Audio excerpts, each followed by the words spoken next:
Hello, everybody. Welcome to the review of my sandbox here in the new Brightspace learning management system.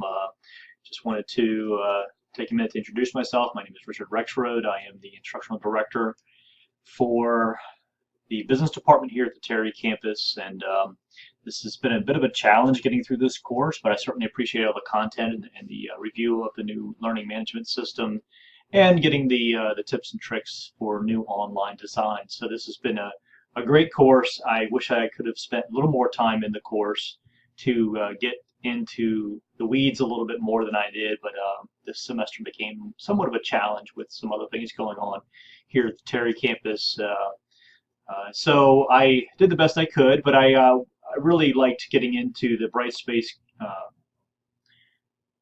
learning management system just from the perspective of learning how to navigate through this. There are some things that I wish we could do a little bit more, but on the whole, I think it's certainly workable.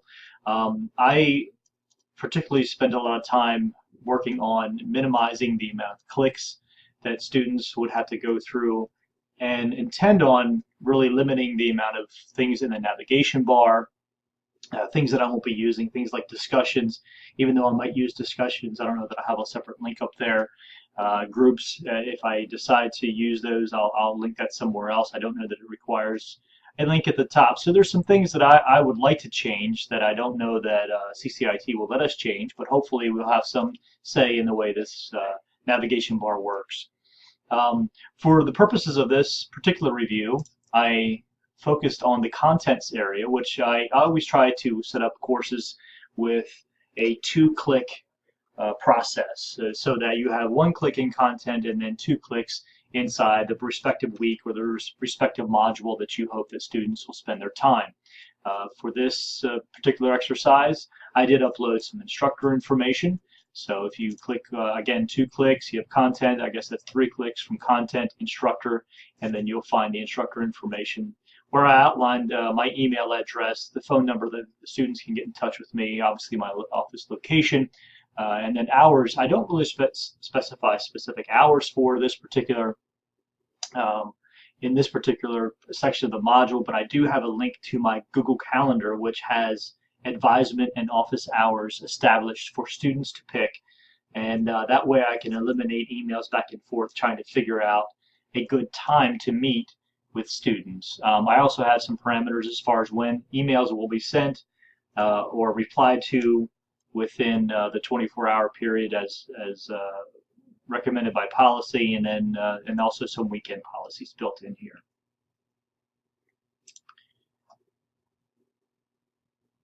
Getting back to the table of contents and really just the content area, I have set up the first the week zero.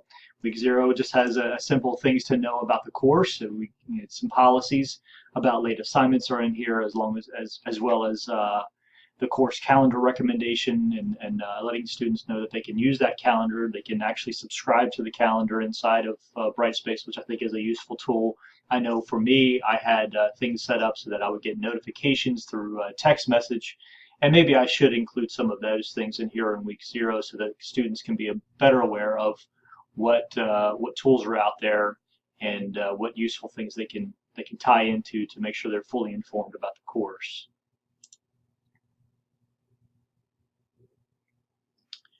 Backing up a little bit, I do have an overview which outlines what I would typically have in an online course, a welcome message to the course. I use the one from our BIS 275 portfolio and experiential learning course. It essentially goes through what the CCPOs are for the course. It also outlines a few of the things that they should think about, including the any textbooks that might be required, and then also how the course is organized. I've uploaded the syllabus for the course, which is in PDF format. I always recommend using PDF format inside of any kind of learning management system. Word documents can be modified, and also the formatting can change with Word documents. So PDF remains somewhat static. And I also uploaded the course outline, which is separate from the syllabus but tied directly to the syllabus. So you can see both the syllabus and the course outline inside the learning management system.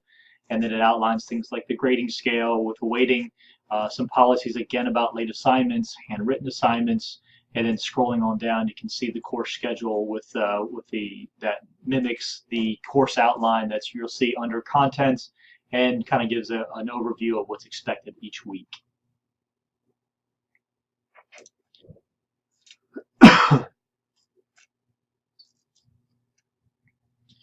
I've set up the first 4 weeks in the first module according to the course design matrix that we've done in the course.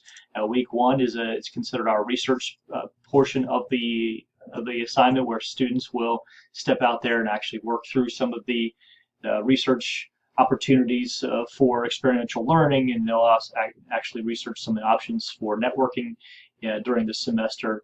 And we outline some of those things here inside the PDF. Again, all of these are in PDF format. There is a video. This video links to a Harvard video that talks about the importance of leadership and what true leaders are.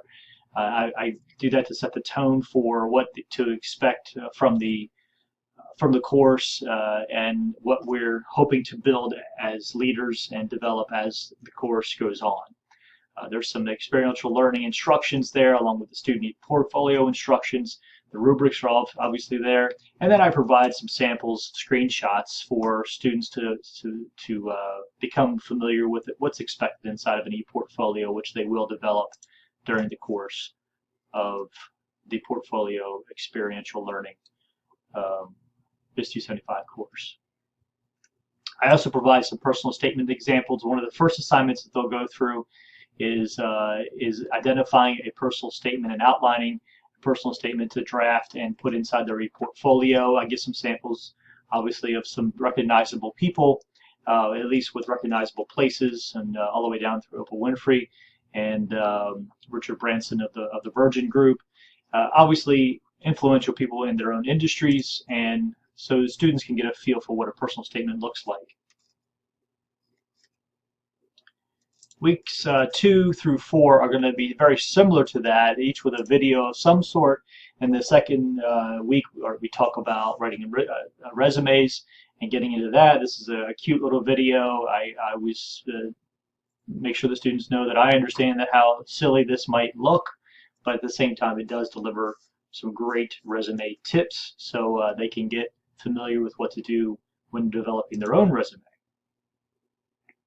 Provide some PDF samples. I'm sorry, these are actually links to a separate website. This is the Purdue, the OWL Writing Lab, the online writing lab from Purdue, where we go through resume designs. There's actually samples in here that they can choose and use as a guide for their particular resume.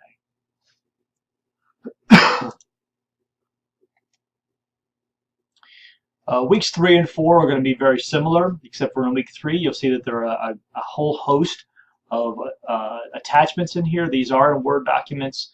I do not have them in PDF format, but these are the actual syllabi for each of the courses. One of the reflection statements that the students have to complete is they reflect on their education here at Delaware Tech. So I provide them with the syllabi that they may have used or may have of the courses they may have taken, so that they can truly get into and maybe just jog their memory about the courses that they've taken, so that they can write a meaningful reflection statement and try to really put on paper what they've gotten from and taken away from each of their classes here at Delaware Tech. And then week 4 is very similar, where there is a video where we talk about extracurricular activities and the importance of getting involved on campus and doing extra things.